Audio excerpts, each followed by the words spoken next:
Hello friends, మా ఇంటి రుచులకు స్వాగతం. ఈరోజు నేను పచ్చిశనగపప్పుతో పాయసం చేస్తాను. దానికి కావాల్సిన పదార్థాలు: పచ్చిశనగపప్పు, సగ్గుబియ్యం, బెల్లం, పచ్చి కొబ్బర.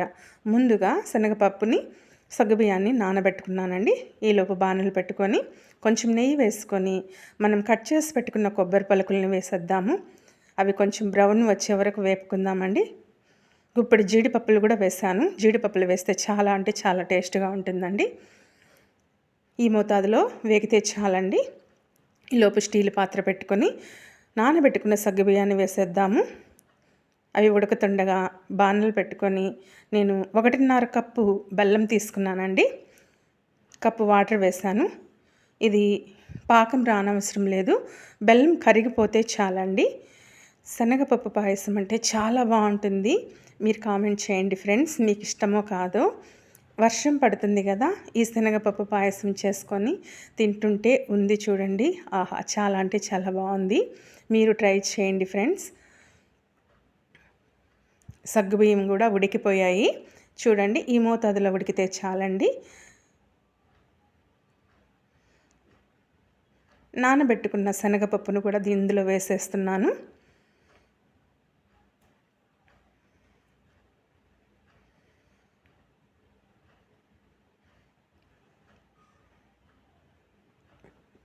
ఇది ఉడుకుతుండగా ఈ మోతాదులో ఉడికితే చాలండి. మరీ మెత్తగా ఉడకనవసరం లేదు. చూడండి, వీడియోలో చూపిస్తున్న విధంగా ఇలా ఉడికితే చాలు. బెల్లం నీళ్లు మనం వడకట్టుకొని పక్కన పెట్టుకున్నాం కదా, వాటిని కూడా ఇందులో వేసేస్తున్నానండి. మొత్తం బాగా కలిపేస్తాము.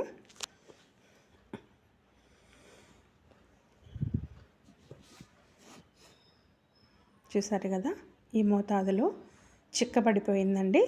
పాయసం అయితే చాలా బాగుంది కదా. మొత్తం పప్పు అంతా ఉడికి ఇలా చిక్కబడింది. తర్వాత మనము నేతిలో వేపి పెట్టుకున్న జీడిపప్పు పలుకులు, కొబ్బరి పలుకులు వేసేసుకున్నాము. చూస్తుంటే చాలా బాగుంది కదా. తింటే కూడా అమోఘమండి. చాలా బాగుంది. మా పిల్లలు ఎక్కువ యాలక్కాయ ఇష్టపడరండి, అందుకని ఒక్క యాలక్కాయని మాత్రమే వేశాను.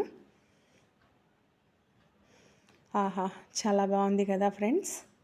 చూస్తుంటే ఎలా ఉంది, కమ్మగా ఉందండి తింటుంటేను. ఈ వర్షం పడుతుండగా, మాకైతే వర్షం పడుతుందండి. ఈ వర్షం పడుతుంటే ఈ వేడి ఈ శనగపప్పు పాయసం తింటుంటే ఆ నేతిలో వేపిన కొబ్బరి పలుకులు, ఆహా, చాలా బాగుందండి. ఓకే ఫ్రెండ్స్, సబ్స్క్రైబ్ చేసుకోండి, కామెంట్ చేయండి.